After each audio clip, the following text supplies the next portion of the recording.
తెలంగాణలో రైతు భరోసా పథకానికి సంబంధించి ప్రభుత్వం కీలక నిర్ణయాలు తీసుకుంది. సంక్రాంతి తర్వాత కొత్త పట్టాదారుల నుండి దరఖాస్తులు స్వీకరించాలని నిర్ణయించింది. దీనివల్ల లబ్ధిదారుల సంఖ్య 65 లక్షలు దాటే అవకాశం ఉంది. ఈసారి కేవలం నిజమైన సాగుదారులకే పెట్టుబడి సాయం అందించాలనే లక్ష్యంతో అగ్రికల్చర్ యూనివర్సిటీ సహకారంతో శాటిలైట్ సర్వే నిర్వహిస్తున్నారు. కొండలు, గుట్టలు, రియల్ ఎస్టేట్ భూములకు నిధులు వెళ్లకుండా ఏఈఓఎస్ ద్వారా క్షేత్రస్థాయి పరిశీలన చేస్తున్నారు. తెలంగాణ ప్రభుత్వం ప్రతిష్టాత్మకంగా అమలు చేస్తున్న రైతు భరోసా పథకానికి సంబంధించి కీలక మార్పులు చోటు చేసుకోబోతున్నాయి. అర్హులైన ప్రతి రైతుకు పెట్టుబడి సాయం అందేలా ప్రభుత్వం కొత్త మార్గదర్శకాలను సిద్ధం చేస్తోంది. సంక్రాంతి పండుగ ముగిసిన వెంటనే కొత్త పట్టాదారుల నుంచి దరఖాస్తులు స్వీకరించే ప్రక్రియను ప్రారంభించాలని అధికారులు భావిస్తున్నారు.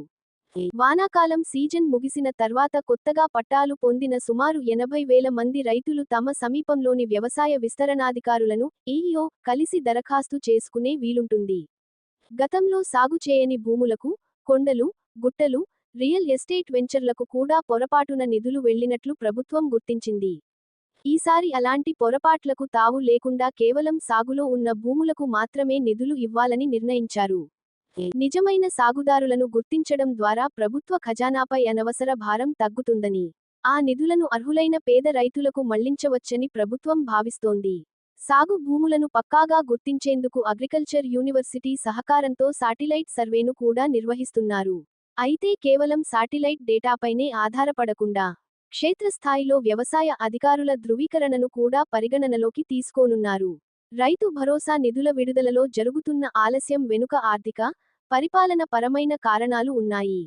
ఈ విడతలో సుమారు 65 లక్షల మంది రైతులకు పెట్టుబడి సాయం అందించాల్సి ఉండగా, ఇందుకోసం సుమారు 10,000 కోట్ల రూపాయల నిధులు అవసరమని అంచనా.